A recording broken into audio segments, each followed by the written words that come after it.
मोहाली के फेज 2 स्थित श्री राधा कृष्ण मंदिर एवं धर्मशाला में आयोजित श्री शिव महापुराण कथा का आज चौथा दिन श्रद्धा, भक्ति और आध्यात्मिक ऊर्जा के बीच संपन्न हुआ। कथा में बड़ी संख्या में श्रद्धालु शामिल हुए और भगवान शिव की महिमा का श्रवण किया। पूज्य पंडित राजेश गौड़ जी ने आज की कथा में भगवान शिव की कृपा, कर्म, भक्ति और जीवन में सत्य के मार्ग पर चलने का संदेश दिया। कथा के दौरान श्रद्धालु पूरे समय भक्ति भाव में डूबे रहे और शिव भक्ति के रंग में रंगे दिखाई दिए। कथा के समापन के बाद मंदिर परिसर में भगवान शिव की विधिवत पूजा अर्चना और भव्य महाआरती का आयोजन किया गया। हर हर महादेव की जय घोष और घंटियों की मधुर ध्वनि से पूरा वातावरण भक्तिमय हो उठा। श्रद्धालुओं ने भगवान भोलेनाथ से परिवार की सुख समृद्धि, स्वास्थ्य और मंगलमय जीवन की प्रार्थना की। श्री शिव महापुराण कथा का ये पावन आयोजन श्री राधा कृष्ण मंदिर एवं धर्मशाला फेज 2 मोहाली में प्रतिदिन जारी है, जहां श्रद्धालु बड़ी संख्या में पहुंचकर भगवान शिव की कथा का पुण्य लाभ प्राप्त कर रहे हैं। हर हर महादेव।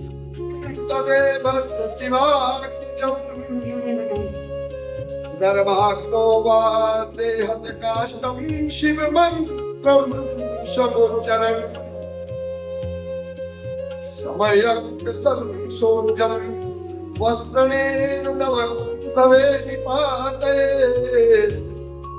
इत्थं तदसंकां मन्यते पूजयते अपिता भस्म शब्दार्थं देवहि शिवं पूर्वयथा करोत् तथा स्वविषये राजा सारं गृह्णन्ति यत्करम् यथा मनुष्यास्याभञ्जन्ति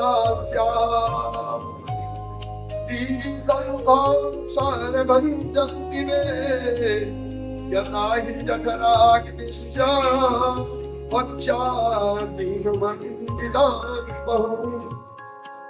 उसके द्वारा जले हुए काष्ठ का जो भस्म है वह शिवाग्नि जनित है और कपिला गाय के गोबर अथवा गाय मात्र के गोबर को तथा समी, पीपल, पलाश, वट, कमलताश, बिल्व इनकी लकड़ियों को शिवाग्नि से जलाएं, वह शुद्ध भस्म शिवाग्नि जनित माना गया है। अथवा उसकी अग्नि से शिव मंत्र माना गया है, अथवा उसकी अग्नि में शिव मंत्र के उच्चारण पूर्वक काष्ठ को जलाएं, फिर उस भस्म को कपड़े से अच्छी तरह छान करके नए घड़े में भर कर रखे थे, नए घड़े में भर के रख दे। उस समय उस पर अपनी कांति, शोभा, वृद्धि के लिए धारण करे। ऐसा करने वाला पुरुष सम्मानित एवं पूजित होता है। यानी जो भस्म, ऐसा नहीं कि हर एक लकड़ी की भस्म को हम जो है धारण करें, नहीं, उसमें लकड़ियों का भी नाम बताया गया है, कौन कौन सी लकड़ी जलानी है, फिर जला करके जो भस्म राख बन जाती है, फिर उसको कपड़े से छान कर घड़े में भर के तब वो भस्म चढ़ाने योग्य होती है। भस्म ही वही है जो कपड़े से छान करके, आपने काशी में देखी होगी, भस्म कपड़े के अंदर घुमा करके ऐसे करके बाबा विश्वनाथ को चढ़ाई जाती है। ऐसे नहीं कि आपने अमन कुंड से भस्म निकाले, नहीं, उस भस्म का विधान होता है किस प्रकार से भगवान को वो भस्म चढ़ाई जाती है। पूर्व काल में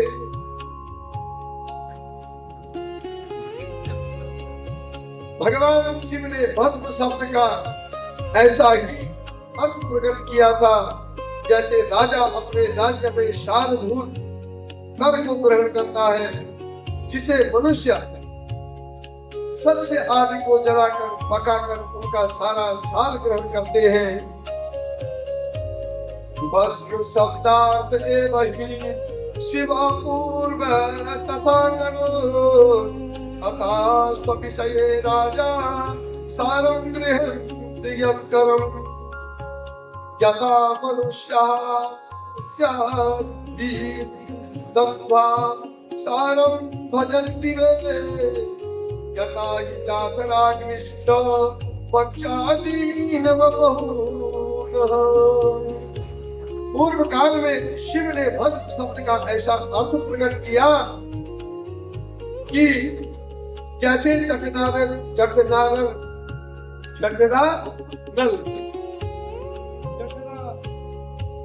जठराग्नि सारा शरीर जल जाता है, पर ये बहुत देर में जलता है। उसको जलाने के लिए रौन डालनी पड़ती है। हड्डी जल गई, खोपड़ी जल गई, सब कुछ जल जाता है, इतनी भारी भारी हड्डियां। और जो ये पेट की आग है जठराग्नि, सबसे लेट को जलती है। इसलिए इसका नाम क्या है? जठरानल, जठराग्नि। नाना प्रकार के भक्ष्य भोज्य आदि पदार्थों को भारी मात्रा में ग्रहण करके उसे जलाकर सार वस्तु ग्रहण करती है। जो भी हम खाते हैं उसको कौन पचाता है? ये जठराग्नि। अब जो हमारे सारे खाए को पचाती है तो वो सबसे लेट में भी तो जलेगी, है ना? सोचने वाली बात। इसलिए सार तत्व स्वदेह का पोषण करता है और उसी प्रकार प्रपंच करता परमेश्वर शिव ने भी भस्म रूप उसके सार तत्व को ग्रहण किया और प्रपंच को दग्ध करके शिव ने उसे भस्म को अपने शरीर में लगाया। उन्होंने विभूति भस्म बोध से बहाने जगत, विभूति भस्म बोलने के बहाने जगत के सार को ही ग्रहण किया। स्वरत्नम अस्ताप्रियामासम स्वकीय ही शरीर के इस आकाश सारे नो वायु शारीर में मुखम हृदयम चाग्नि शारीर तमाम शारीर में कटित जान स्वानिरासेन तद सर्वम तदंतम। शिव ने अपने शरीर अपने दिए रत्न स्वरूप भस्म को इस प्रकार स्थापित किया।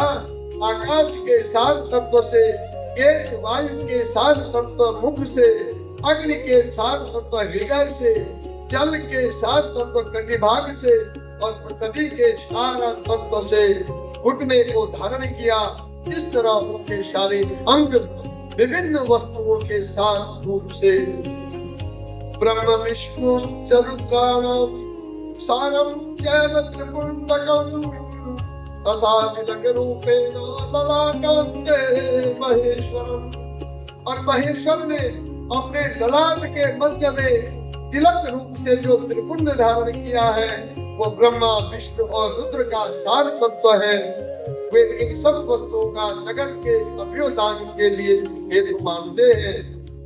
इन भगवान शिव की प्रपंच के सार सर्वस्व का अपने वश में किया हुआ है, अतः इन्हें अपने वश में करने वाला दूसरा कोई नहीं है। इसीलिए वे शिव कहे जाते हैं। तस्मादस्यं स्वविकर्ता नान्यो अस्ति स शिवस्मृता तथा सर्वमृगाणां च सिंहको मृगसिंहका अस्य सिंहा मृगो नास्ति तस्मात् सिंहः इति रीतः सा नित्यं सुखमानन्द विकारा पुरुषा स्मृता वकारा शक्तिमृतं वेदं शिव उच्यते तस्मात् देवं स्वभात्मानं शिवं कृत्वा अर्चयेत् क्वचन। सकार का अर्थ है नित्य सुख एवं आनंद, इकार को पुरुष और वकार को अमृत रूपा शक्ति कहा गया है। इन सब को सम्मिलित रूप से या इन सब का सम्मिलित रूप ही जो है शिव कहलाता है। अतः इस रूप में भगवान शिव को अपनी आत्मा मानकर उनकी पूजा करनी चाहिए। पहले अपने अंगों पर भस्म लगाए, फिर ललाट में उत्तम त्रिपुंड धारण करें और पूजा काल में सजल भस्म का उपयोग होता है। और द्रव्य शुद्धि के लिए निर्जल भस्म का प्रयोग होता है। दिन हो अथवा रात्रि, नारी हो या पुरुष, पूजा करने के लिए उसे भस्म जल से ही त्रिपुंड रूप में ललाट को धारण करना चाहिए।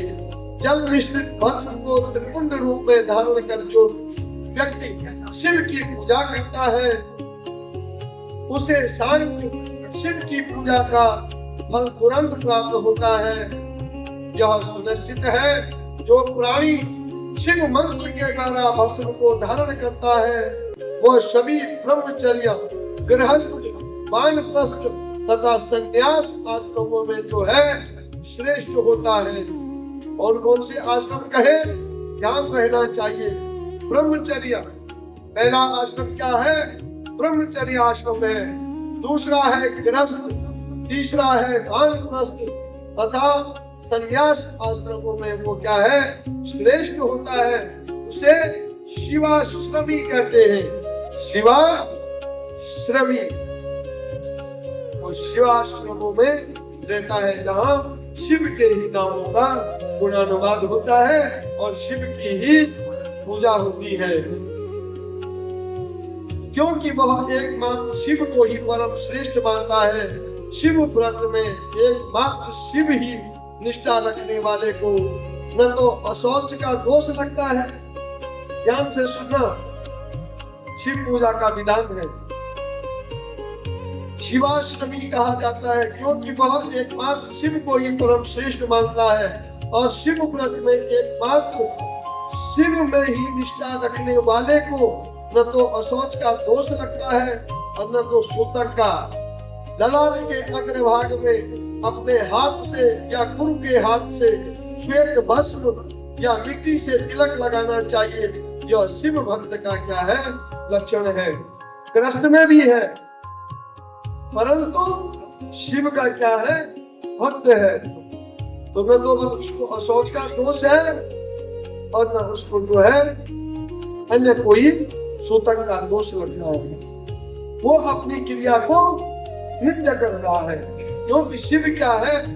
सबसाने स्वाक्रीता स्मर हर पिचासा सजना अमंगलम शीतम तदपि तव नामे ममकिलम। ऐसे अमंगल रूप को धारण करने वाला, चिता की भस्म को लेपन करने वाला, और फिर भी क्या है? सत्यम शिवम सुंदरम, जगत का कल्याण करने वाला है, शमशान में रहता है, परंतु फिर भी जो है अमंगल रूप धारण करने के बाद भी आपका और हमारा मंगल करता है। बोलो शंकर भगवान की जय, उमापति महादेव की जय। जो गुणों का रोध करता है वह गुरु है, और यह गुरु शब्द का विग्रह कहा गया है। गुणातीत परम शिव राजस आदि सविकार गुणों का अवरोध करते हैं, उससे दूर हटते हैं, हटाते हैं। इसलिए वे सबके गुरु रूप का आश्रय लेकर के स्थित हैं। गुरु विश्वासी शिष्य के तीनों गुणों को पहले दूर करके उन्हें शिव तत्व का जो है बोध कराते हैं, इसलिए वो गुरु कहलाते हैं। किसी भी भक्त को अगर तैयार करना है तो सबसे पहले गुरु उसकी परीक्षा लेता है कि ये मेरा शिष्य बनने के लायक है कि नहीं है। कहीं मैंने इसको सब कुछ वेद बता दिया और अंत में अगर इसने इस विद्या का गलत लाभ उठा दिया तो वो भी दोष का भागी मिल गया। और गुरु उसने उसे ऐसा ज्ञान क्यों दिया? हमारे शास्त्रों में आगे बने ऐसे बात हो चुका है कि अपने बल, अपने ज्ञान के अभिमान में भस्मासुर की अभी कथा आएगी, है ना? उसी से प्रसाद धारण किया, उसी से आशीर्वाद लिया और उसकी पत्नी पर मोहित होकर के उसी को भस्म करने की इच्छा से उसी के पीछे भाग रहा है। देने वाला वही, उसी की विद्या और उसी पर चलाई जा रही है। तो हमेशा ज्ञान सुपात्र को देना चाहिए। कुपात्र के पास अगर ज्ञान चला जाता है तो उस ज्ञान का जो है दुरुपयोग कर सकता है। धन भी जो है ठहराव वाले व्यक्ति के हाथ में अगर धन हो तो वो बरकत देता है। अगर 24 घंटे खर्च करने वाले आदमी के हाथ में पैसा चला जाएगा, उसके हाथ में कम पैसा टिकना है, उसे तो खर्च करने की आदत पड़ी हुई है ना।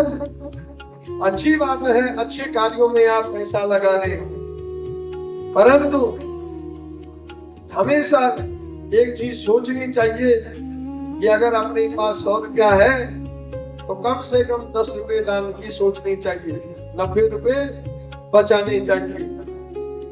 अगर आप 100 का 100 रुपया दान देने की सोचते हैं तो आपको किसी भी प्रकार से दानी नहीं कहा जा सकता है। आप तो अपने कुल, अपने परिवार, कुटुंब सबका जो है दिवाला निकाल देंगे। इसलिए दान की महिमा बताई गई है। दान किस प्रकार से देना चाहिए। आगे कर्म की सांगोपांग पूर्ति के लिए पहले विघ्न शांति करनी चाहिए और निर्विघ्नता पूर्वक सांग संपन्न हुआ कार्य ही सफल होता है। इसलिए सभी कर्मों के प्रारंभ में बुद्धिमान व्यक्ति को विघ्न नाशक भगवान गणपति का पूजन करना चाहिए। सभी बाधाओं को दूर करने के लिए बुद्धिमान व्यक्ति को सभी देवताओं की पूजा करनी चाहिए। जराग्निग्रंथ रोगाश्च बाधात्मिका मता इचास जम्बुकालीना बल्मीमुद्यते तथा अस्मादेव गोदादिदन्ता पूतने अपि गृहे कक्ष सर्पी स्त्री दुर्जना दर्शने अपि।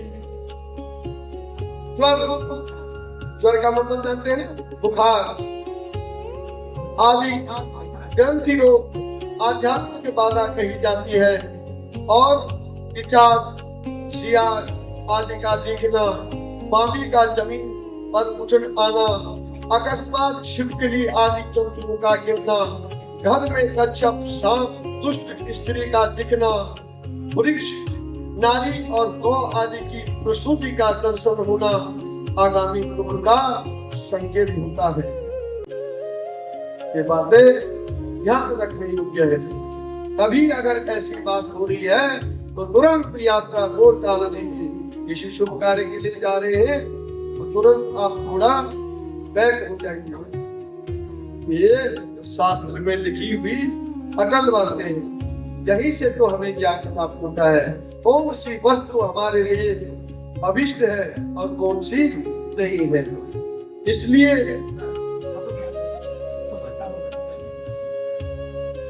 दुख का संकेत होता है, अतः यह होना आगामी दुख का संकेत होता है।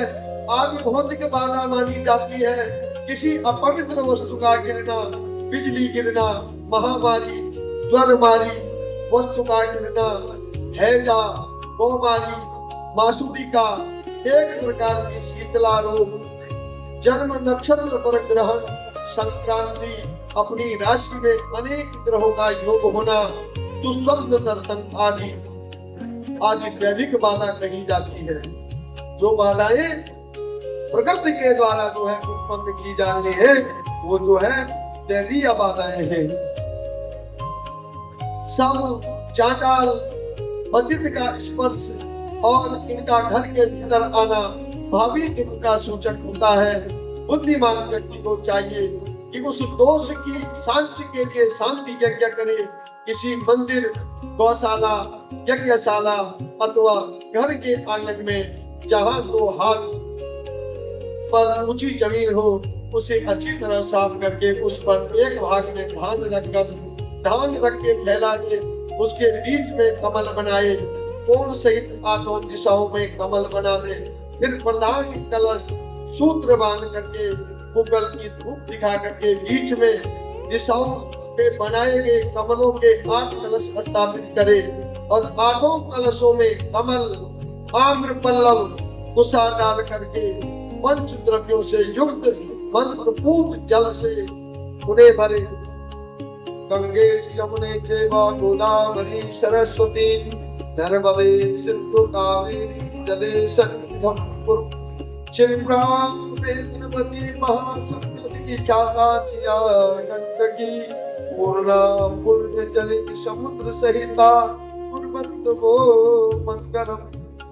तब वो जो है मंगल करने वाली होती है। ये नहीं जल लाए और उसको अशौच की क्रिया में बर्तन भी साफ नहीं था, वो जल में भी पता नहीं क्या था। तो कोई भी वस्तु पूजा में लानी है तो अच्छी तरह से जो है देख लेनी चाहिए, इसमें कोई अपवित्र चीज तो नहीं गिरी है। यज्ञ करते समय भी यजमान हो चाहे ब्राह्मण हो, वो स्थान की शुद्धि करे। जिस यज्ञ में यज्ञ करने जा रहा है हो सकता है वहाँ बहुत सारी चीटियां उस कुंड में हो। हमने जो पहले नैवेद्य चढ़ाया था उस मीठे के कारण और हमने यज्ञ किया वो चीटियां जल गई, तो हमारा तो अहित होगा और बेचारे जजमान का भी अहित हो जाता है। गलती हमारी और फल किसी और को। इसलिए उस यज्ञ कुंड को जो है अच्छे प्रकार से जो है आपने पानी से धो लेना है। अगर ज्यादा पहन होता है उसमें हल्दी पाउडर डाल दो, उससे वो कीड़ियां अपने आप भाग जाएंगी। अपने ऊपर बात नहीं आनी चाहिए। मेरे द्वारा हमारे द्वारा अगर किसी के कार्य में बाधा आती है उसके दोष के भाग्य हमें, क्योंकि हमने गलती की है, आप लोगों को दोष नहीं लगेगा। इसलिए आपने भी जहाँ पर बैठना है वो दिन पढ़ लीजिए, ठीक है। कई बार गलती भगवान से भी होती है ना, तो आपने भी देखना है।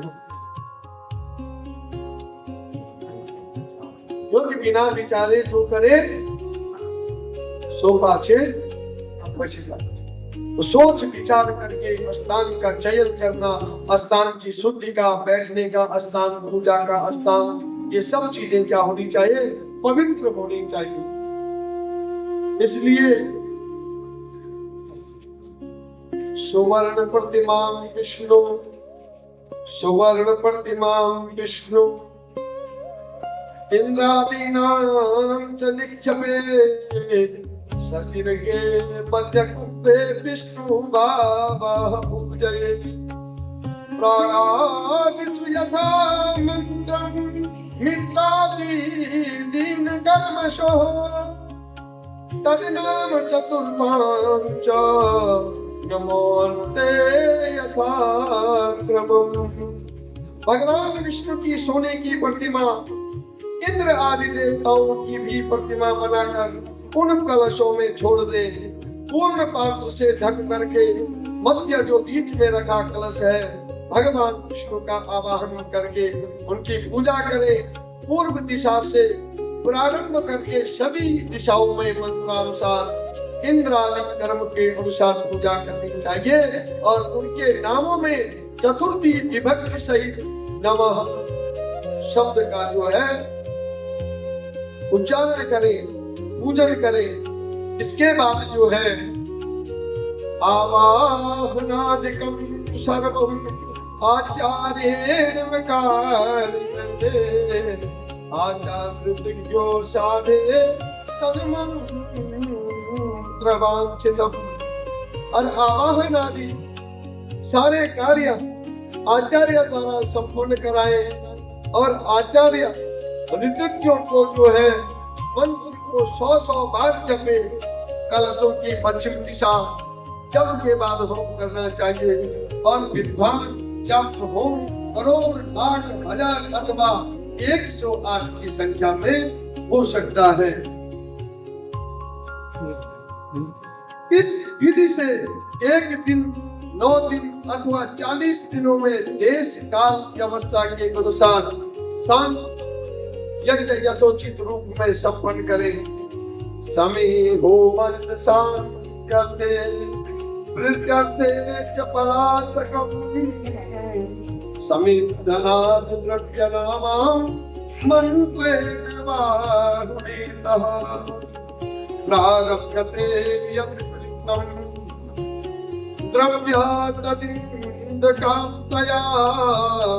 पुण्यावाच्यत्यांते संप्रोक्षये जले। शांति के लिए समी, वृद्धि, रोजगार के लिए पलाश, संविदा मानी हम यज्ञ में जो लकड़ियां, जो संविदाएं डाल रहे हैं, उन संविदाओं का जो है अलग अलग फल है।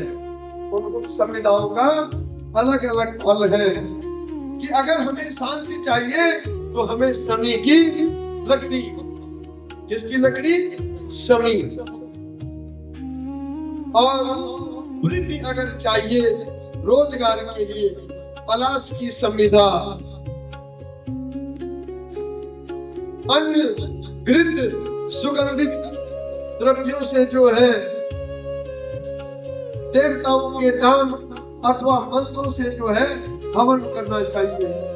तो प्रत्येक ग्रह के लिए अलग अलग संविधाएं जो है बनी हुई हैं और उनसे हमें अभिष्ट फल होता है। जैसे सूर्य के लिए और कृष्ण रजसा प्रतमानो निवेशयन्नम तच्चरते है ना। तो किसका मंत्र है? यजुर्वेद का मंत्र है। और यजुर्वेद के मंत्र से फिर ओम ह्रां ह्रीं ह्रौं सूर्याय नमः, फिर जो है आग की लकड़ी का हवन किया जाता है, संविदा। फिर चंद्रमा के लिए इसी बात, चंद्रमा मनसो जात चक्षुषो सूर्यो अजायत श्रोत्रात् वायुष प्राणश्च मुखात् कीरजायत। ओम श्राम श्रीं श्रौं सः चंद्राय नमः। फिर जो है पलाश की लकड़ी से हवन किया जाता है। तो सूर्यम सौर्य मथे रुच पदे, यहाँ आया है कि शमी की लकड़ी से जो है कारोबार व्यापार की जो है प्राप्ति होती है, उसके यज्ञ में देने से व्यापार बढ़ता है। तो उसी प्रकार सूर्य कहाँ है? हमारे इस शरीर में सूर्य का स्थान पता किसी को कहाँ है? चंद्रमा मनसो जाता, मन में तो चंद्रमा है और यहाँ कौन है? सूर्य है। और नेत्रों में कौन है? मंगल। अग्निमूर्ता दिवा कुकुपते पृथिव्या अयं आपा त्वं क्रेता त्वं शिखिवतिः। उसके लिए है लकड़ी, बुद्ध के लिए अपामार की लकड़ी, गुरु के लिए जो है पीपल की लकड़ी, शुक्र के लिए उदुम्बर की लकड़ी, शनि के लिए जो है शमी की, राहु के लिए दुर्वा और केतु के लिए उषा की लकड़ी। उषा जो है अर्पण की जाती है, तब जाकर के हमारा नवग्रह शांति यज्ञ जो है संपन्न होता है। भोजन ग्रहों का अभिष्ट भोजन है। जिस प्रकार हमें भूख लगती है, बच्चे को भूख लगती है, क्या करता है? रोता है ना। और उसकी मां समझ जाती है कि इसको अब भोजन चाहिए, भोजन की आवश्यकता है। जब तक वो बच्चा बोलने में अबोध है, सहसा अवस्था में है, बाल्य अवस्था में आता है, तो मां नहीं भी देती है, कई बार कुछ झपट के अपने आप निकाल देता है क्योंकि उसे भूख लगी है। कई बार तो जो है घर में कोई नहीं होता, अगर उसे भूख लगी और अभिष्ट वस्तु ऊपर रखी है तो बर्तन पे बर्तन चढ़ा के वो चीज निकालेगा, अपनी निष्ठा को शांत करेगा। अब युवा अवस्था में भी यही हाल है। जब भूख अधिक लग जाती है, अपने आप हम नहीं बना पाते हैं, तो घर वाले के ऊपर गुस्सा बोलते हैं, अभी तक खाना नहीं बनाया। सीधी सी बात हो तो भूख लगी हुई है, नहीं बोलेंगे अभी तक खाना नहीं बनाया। तो अभिष्ट वस्तु को पाने के लिए अभिष्ट व्यक्ति को उस वस्तु से उसकी तृप्ति होगी। इंसान अगर भूखा है तो अन्न से उसकी तृप्ति होती है। देवताओं को प्रसन्न करने के लिए यज्ञम यजते हैं ब्राह्मणा, ऋग्वेद यजुर्वेद का मंत्र है। ब्राह्मण जो यज्ञ करता है यजमान के कल्याण के लिए, उससे देवता उसको जो है फल प्रदान करते हैं।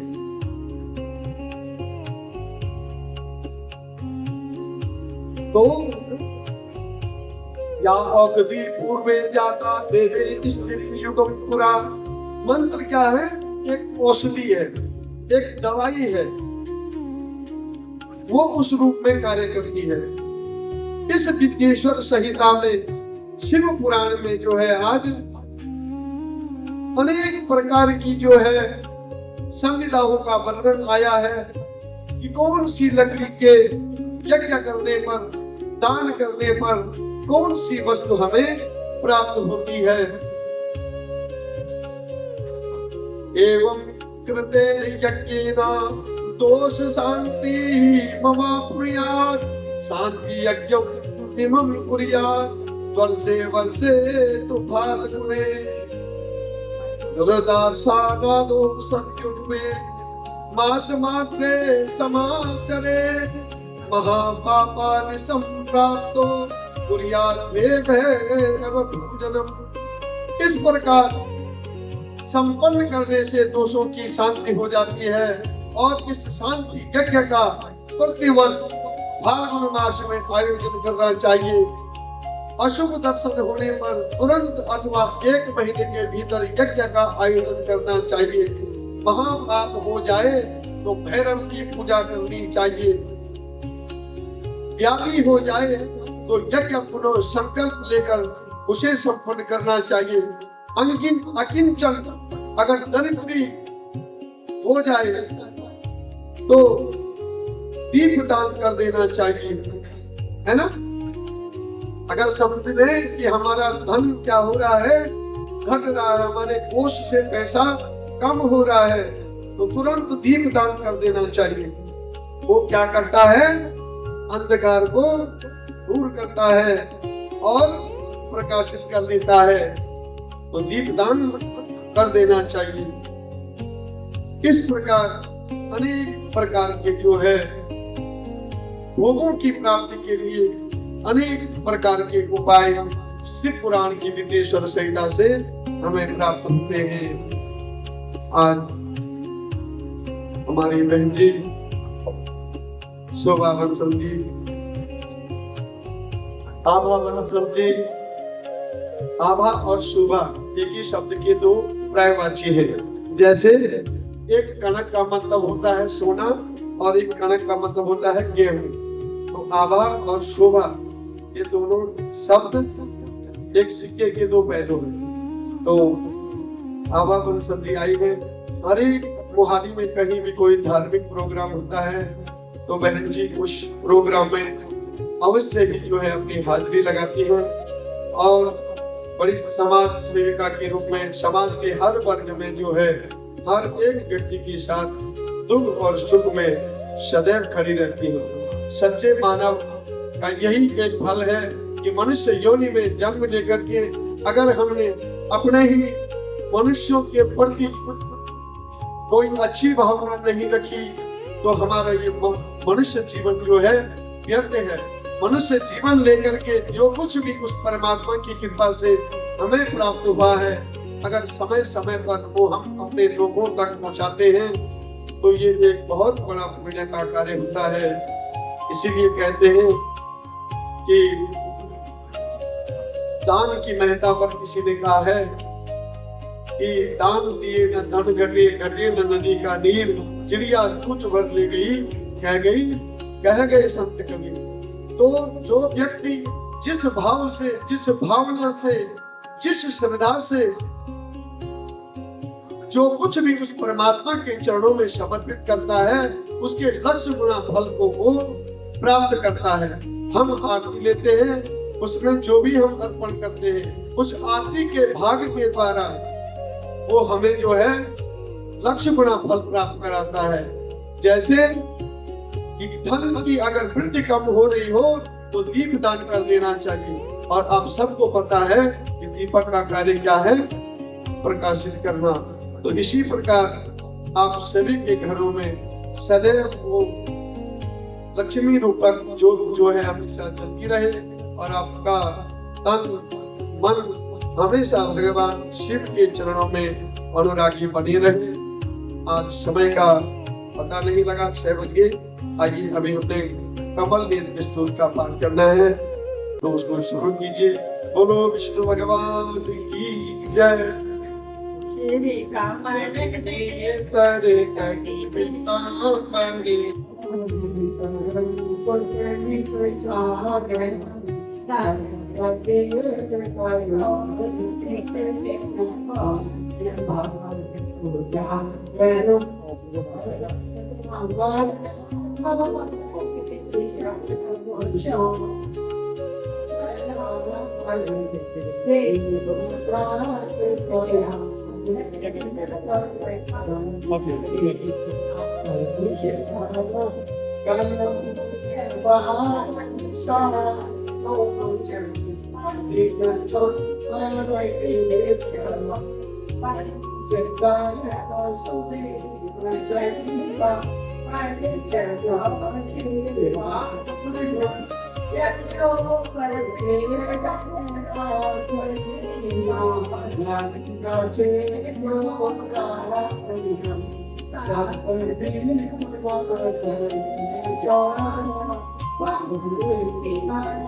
सोमवार में हमारे घर पे 108 रुपये की आरती होती है। तो आइए शिव चालीसा का पाठ।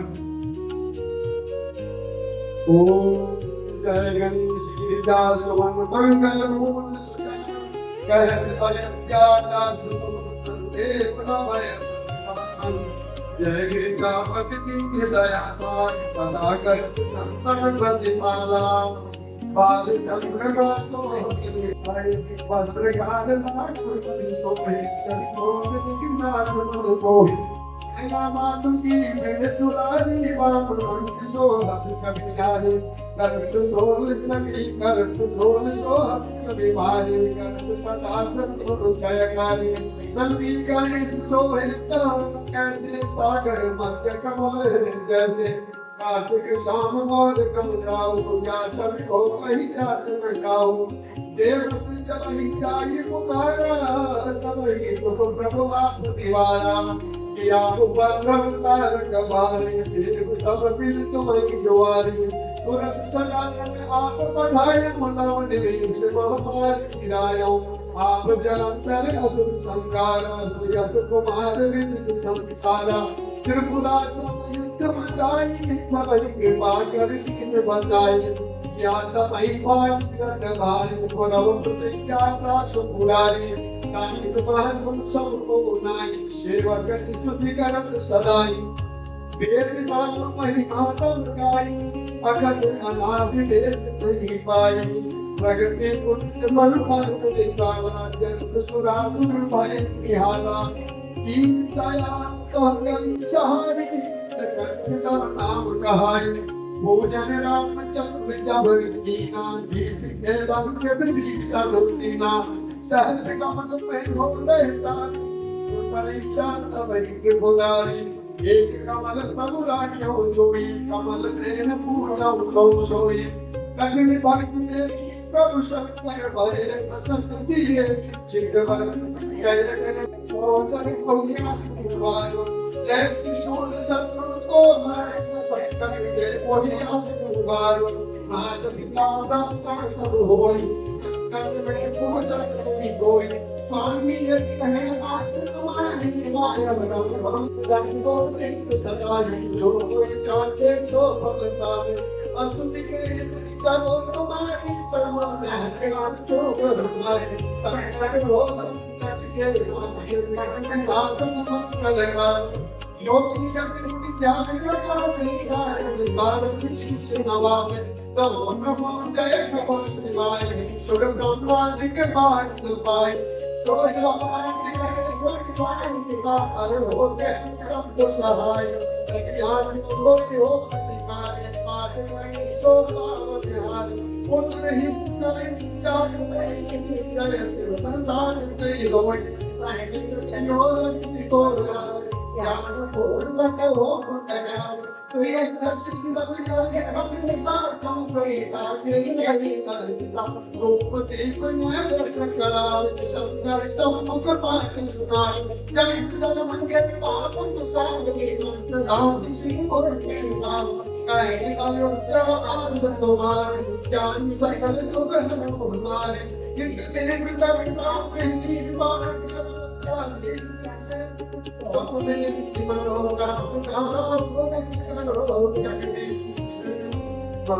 चक्र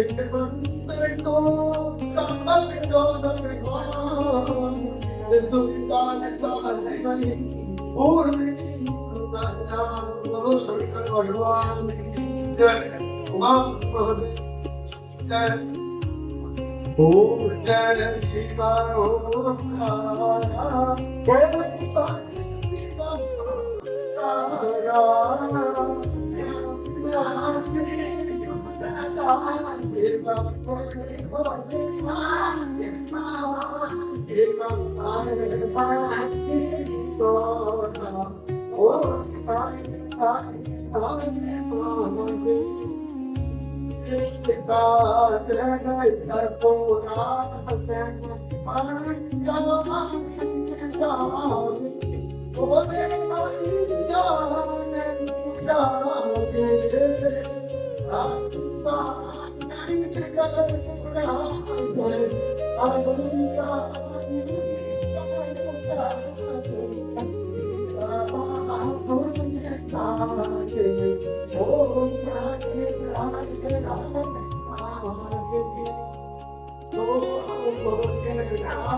Thank you for watching.